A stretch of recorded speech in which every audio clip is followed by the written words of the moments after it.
To introduce you to the Audible Human Project, I'd like for you to think about a faucet. Just by listening, you know if a faucet is on or off, whether a little bit or a lot of it water is flowing. The key to this example is that if it leaks at night when it should be off, you know it's broken. It is important to listen to pipes, even on a large scale. In 2013, Montgomery County, Maryland officials determined that their water pipes need to be replaced in a specific area, causing potentially an outage for thousands of people. So how do they determine if there's an outage if they can't see their pipes? Most pipes aren't clear like this one. Well, they listen. They listen using a variety of tools. By just listening, no pipes had to be torn up. So they could lower a microphone down into the water main and listen to it. If they needed to go past an area, they could float a microphone through and catch it later. If they really needed to go somewhere, they could put a microphone onto a robot and drive it through, as shown by these Washington Post diagrams. You and I wouldn't go this fancy. For example, listening to an appliance, you can just tell if it's broken or not, whether you need a new one or maybe if you can get it fixed. Perhaps the best analogy to understand the Audible Human Project isn't the faucet and isn't listening to appliances, but rather listening to a car, truck, bus, motorcycle. Now, even if you don't drive one, even if you don't own one, you should have a pretty good idea of what an automobile sounds like. And you've probably heard enough of automobiles to understand what a healthy one sounds like and what a broken one sounds like. So where do you go when there's a car that's broken? You go to the mechanic. So the mechanic will get there, will probably ask you what's wrong with the vehicle, ask you to describe it. Usually people turn to using sounds, describing what the sounds like. One of the first things they might do is take the truck out of the lot, with or without you, and just take it around the block and listen to it to see what's wrong for themselves. And they do this just by listening without even opening anything up. Now, one of the easiest things to diagnose would probably be a broken muffler, or a muffler that's rusted through or has a hole in the exhaust system. This is very loud and very easy to detect by any mechanic.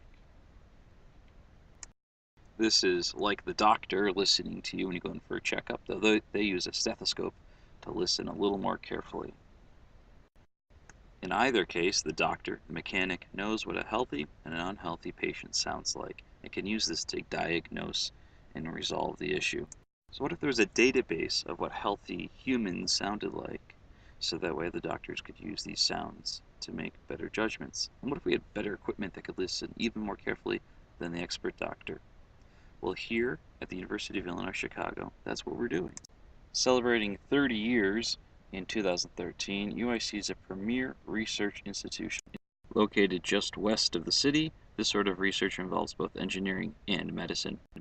So where do they start? Well, they start with computer models and physical models, or a phantom. To do that, they use something called EcoFlex, or any sort of gel, that has similar characteristics to human tissue. So here we see a sample of it.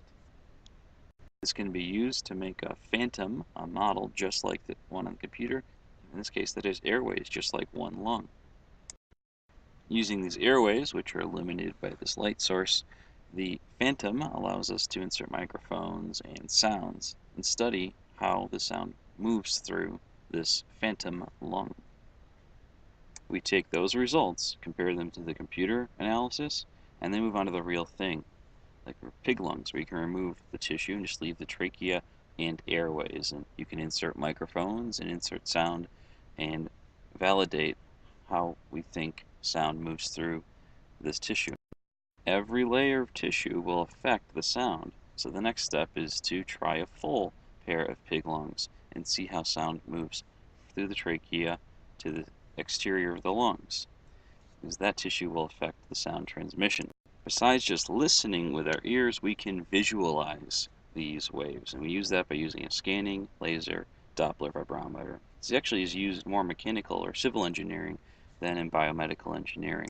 How this works is that it shines a laser onto the surface of an object. So let's say you were to shine it on something like a bridge. The bridge shakes as cars move over it, and if it shakes in the wrong way or too much, it can be bad. And so an engineer might shine the laser onto this bridge.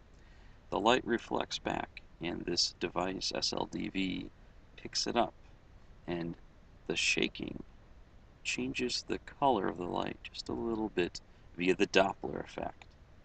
You can interpret this to decide how quickly the bridge was shaking, how much the surface was moving up and down. You could point this device at a parking garage and see how strong it is and see how it shakes as sound goes through it. So we can point this at our lung phantom or the pig lungs and see how sound travels through there. On the middle right, you'll see that there's a trachea, so to speak, where sound can enter, and it propagates or moves through the lung tissue. Now, since this is called the Audible Human Project, that refers to the fact that these are sounds that we can normally hear. So the first one you saw was 500 hertz, and now you see 2000 hertz, the two different frequencies. Both these fall into the range that humans can hear. The basic fundamental physics here is that the medium affects what the wave looks like. What I mean by medium is the material, in this case, the organ. If the organ is healthy, it will have certain stiffness to it. If it is sick, certain parts, some or all of it, might be very, very stiff or less stiff, and this will affect what the waves look like to us. You can also use an MRI to generate and view waves on the surface of organs on the inside of the body. There are great potential benefits to an approach like this. Imagine going to the mechanic and then having to tear apart your car to find one little issue. That's costly, time-consuming, and might do more damage than it does good. A doctor also wants to keep you on the road, out of the lab, and keep testing time and number of tests to a minimum. So instead of potentially doing harm, they can just listen and get you the correct specialist. Now this is a big undertaking, and we're not there yet. Where are we? Well, we are working on full pigs now. If you remember, we have to send sound through the trachea, into the airways, into the lungs, and then watch that sound go through all the other tissue and reach the surface. This is complex, and we need to check our phantom and computer models every step of the way. A previous study before the Audible Human Project looked at canines, or dogs. They were able to show that punctured lungs, or pneumothorax, made a distinctly different series of sounds. This is like the punctured muffler in the car analogy. Doing more tests now on pigs, we can develop a better model that we can apply to humans. These studies have focused on healthy pigs and healthy humans. So now we could focus on particular illnesses of the lungs or other organs. There are lots of illnesses out there, and so this will be a very gradual pace. There's still lots of work to be done on the road ahead for the Audible Human Project, but now you should understand the basic fundamental principles that guide our research.